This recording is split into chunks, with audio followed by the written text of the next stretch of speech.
algebra.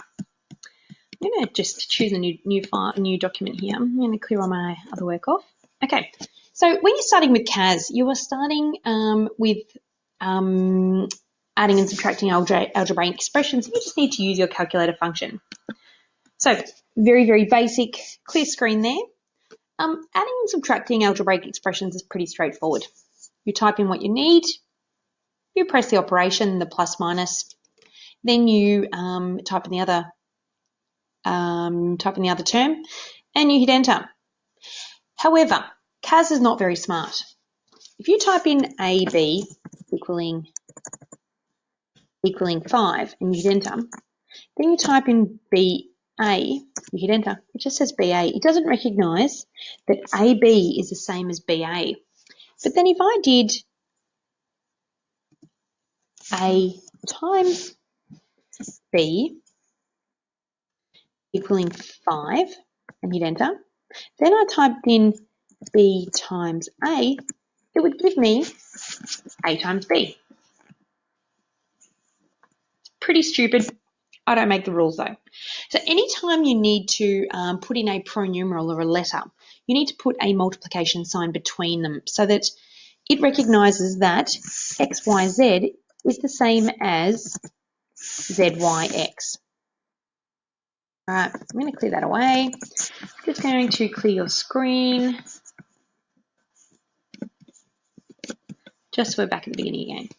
All right, so I'm going to go through a couple of examples of how to use addition, subtraction, multiplication, and division using your CAS.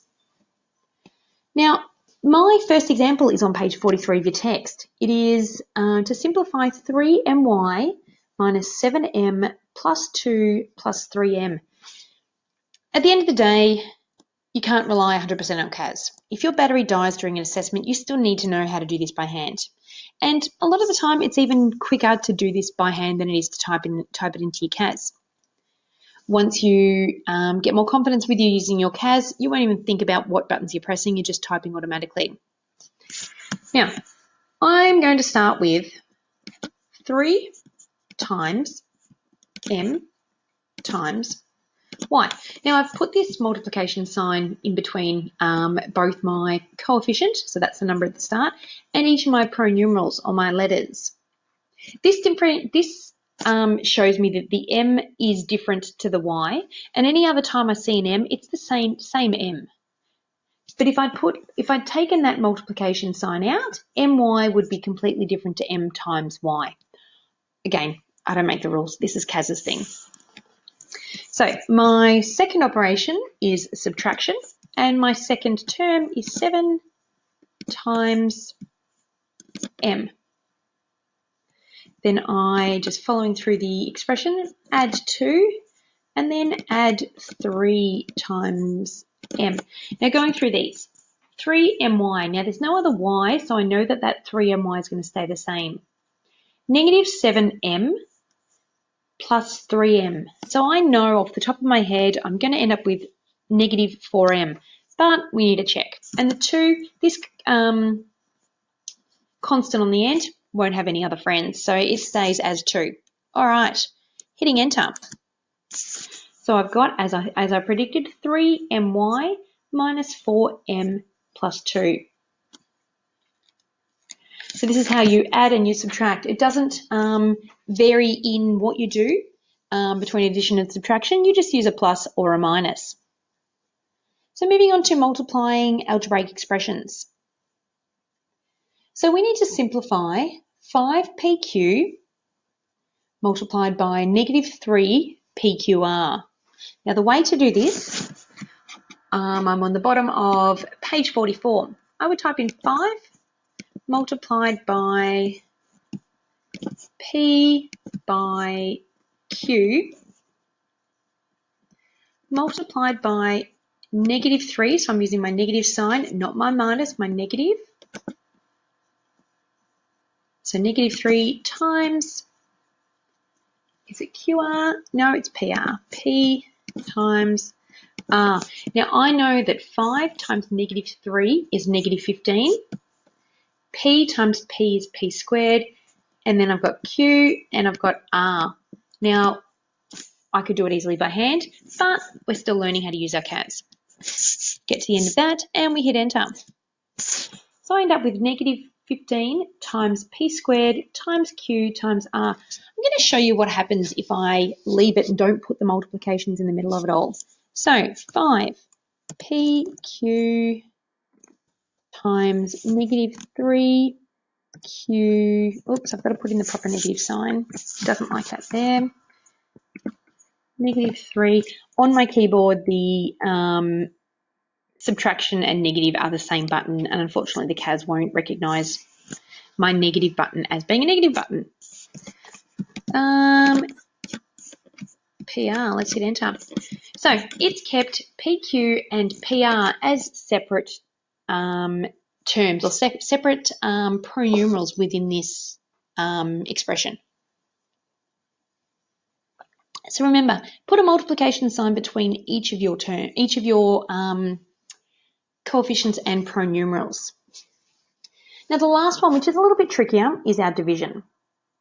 So our first, I'm going to do this two ways. I'm only going to do the first one, which is 28xy divided by 21yz. Now, 28, I'm going to show you the way you can't do it. 28, times x times y divided by 21 times, is it yz? Yes, y times z. Now, okay, so it's all of this at the start divided by all of this at the end, or so I think. It's not exactly the answer that I'm after. So what's happened in this case is that it's gone 28 times x times y, that's okay. Then it's divided the whole thing by 21. Then because I used the multiplication sign, it's then multiplied all of that by the y and z.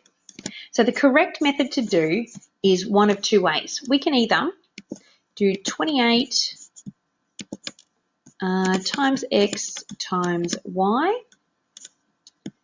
divided by, now we open a bracket and I put that entire term inside a bracket. 21 times y times z and close the bracket there. And I hit enter. That looks better. That looks more like my textbook. All right, so I know that my highest common factor between 28 and 21 is 7. So 28 divided by 7 gives me 4, perfect. 21 divided by 7 gives me 3. All right, I'm on the right track. I've got an x on the top and none on the bottom, so I keep my x on the top. I've got a y on the top, a y on the bottom. I cancel them out, and I've got a z left on the bottom. Yep, that is the right answer. So I've done that by doing it as with a bracket around the second term. This then divides the entire second term rather than just the coefficient or one or two particular pronumerals. Now, the other way to go about this is to use our fraction button. I've got a fraction button over here. So I've got this little book on the end here. Don't need the book, but next to the book you've got, looks like one little square, then it's a line, a square, a squiggle, and a fraction. In order to, look, you're going to have to get to know some of these down here, which are matrices, but at the moment we need just the fraction. These are all sort of shortcut buttons.